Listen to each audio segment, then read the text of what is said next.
ဒါဆိုလို့ရှိရင်သူကဒီပုံမှန်လေပြုံပေါ့နော်ပုံမှန်လေပြုံဒါကြတော့ဗန်းနိုင်ချက်ရှိရလူတွေမှာတွေ့ရတဲ့လေပြုံလေးပေါ့နော်အဲ့တော့ဘာတွေကွာလဲပေါ့နော်ဘာတွေကွာလဲဆိုတော့ဒီဒါပုံမှန်လေပြုံဆိုရင်လေပြုံကြွက်သားကြုံတာတွေပါလည်းမရှိဘူးနောက်ဒီလေပြုံနိုင်ရန်လေးတွေရောင်နေတာမျိုးမရှိဘူးပေါ့နော်ပုံမှန်နေထားတိုင်းပဲတွေ့ရတယ်ဒါပေမဲ့ဒီဗန်းနိုင်ချက်ထတဲ့အခါမှာဗန်းနိုင်ချက်လူနာတွေမှာပေါ့နော်ဗန်းနိုင်ချက်လူနာမှာတဲ့တဲ့စားတွေစားမိတာပဲဖြစ်ပေါ့နော်မတဲတဲ့အနံ့တွေရှူမိတာအနံ့ဆူတာပြင်းတာအီတာပေါ့နော်နောက်ချင်းစည်းဝင်တဲ့နေကားဆိုင်ကယ်တွေကနေထွက်တဲ့အငွေ့တွေပေါ့နော်ဒါတွေရှူမိတဲ့အခါဖုံမုံတွေအမှုံမွားတွေရှူမိတဲ့အခါနောက်ဒီပန်းဝုံမုံတွေနဲ့ထိမိတဲ့အခါနောက်ဒီခွေးမွေးကြောင်မွေးပေါ့နော်တချို့ကျတော့ခွေးမွေးကြောင်မွေးနဲ့မသိဘူးပေါ့နော်ဒါတွေနဲ့ထိတွေ့မိတဲ့အခါပေါ့နော်စသဖြင့်ပေါ့နော်တယောက်နဲ့တယောက်တော့မတူဘူးပေါ့နော်ဒီအရာတွေနဲ့ကိုယ်နဲ့မတည့်တဲ့အရာတစ်ခုခုထိမိတဲ့အခါမှာဘာဖြစ်လဲဆိုတော့လေပြုံလေးတွေရောင်နေပေါ့နော်လေပြုံနိုင်ရန်လေးတွေရောင်နေပေါ့နော်ဒီမှာဆိုရင်သူက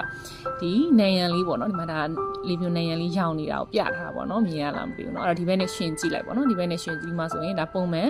လေပြုံနိုင်ရန်လေးပေါ့နော်ရောင်နေရလည်းမရှိဘူးပေါ့နော်ရောင်နေရလည်းမရှိဘူးအဲ့တော့ဒီဘက်မှာကျတော့လေပြုံနိုင်ရန်လေးရောင်နေတယ်ပေါ့နော်ဒါကဒီဗန်းနိုင်ချက်ထားတဲ့အခါမှာလေပြုံနိုင်ရန်လေးတွေရောင်းမယ်နောက်တစ်ခွက်ကျတော့ဘာဖြစ်လဲဆိုတော့အချွဲတလိပ်တွေအများကြီးထွက်တယ်ပေါ့နော်ချွဲတလိပ်တွေ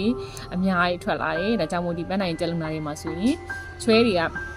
ထွက်လာတဲ့ချွဲတွေကပြစ်ပြီးတော့ပေါ့နော်အသက်ရှူကကြက်တာတွေပါလေဖြစ်လာတယ်ပေါ့နော်ဒါကြောင့်လေဒီဗန်းနိုင်ချက်လူနာတွေမှာဆိုရင်ဒီချွဲပျော်စေးတွေပါပေးရတာပေါ့နော်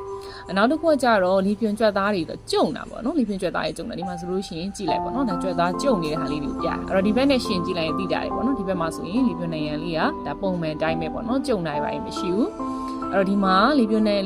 ကြွက်သားတွေကကျုံနေတာပေါ့နော်အဲ့အတွက်ဒီလေပြုံကကျင်းလာတာပေါ့နော်ကျင်းလာပြီးတော့မှလေဝင်ရတာခက်ခဲလာတယ်လေဝင်ရခက်ခဲတဲ့လူနာအသက်ရှူရတာခက်လာမယ်ပေါ့နော်နောက်အသက်ရှူရင်တရွှေမြည်တာမျိုးတွေဖြစ်မယ်ပေါ့နော်အဲ့ကြတော့ဒါကိုတော့ broncho constriction လို့ခေါ်တာပေါ့နော်လေပြုံကျင်းတာအဲ့တော့အဲ့လိုလူနာတွေမှာဒီဗန်းနိုင်ချက်လူနာမှာဘာပေးရလဲဆိုတော့လေပြုံကြွက်သားကိုပြည်လျော့တွေစီတဲ့ဆေးတွေပေါ့နော်ဒီလေပြုံကျဲဆေးလို့လည်းခေါ်တယ်ပေါ့နော်ဒါမျိုးတွေကိုပေးရတယ်နောက်ချွဲပြိုဆေးတွေပေးရတယ်ပေါ့နော်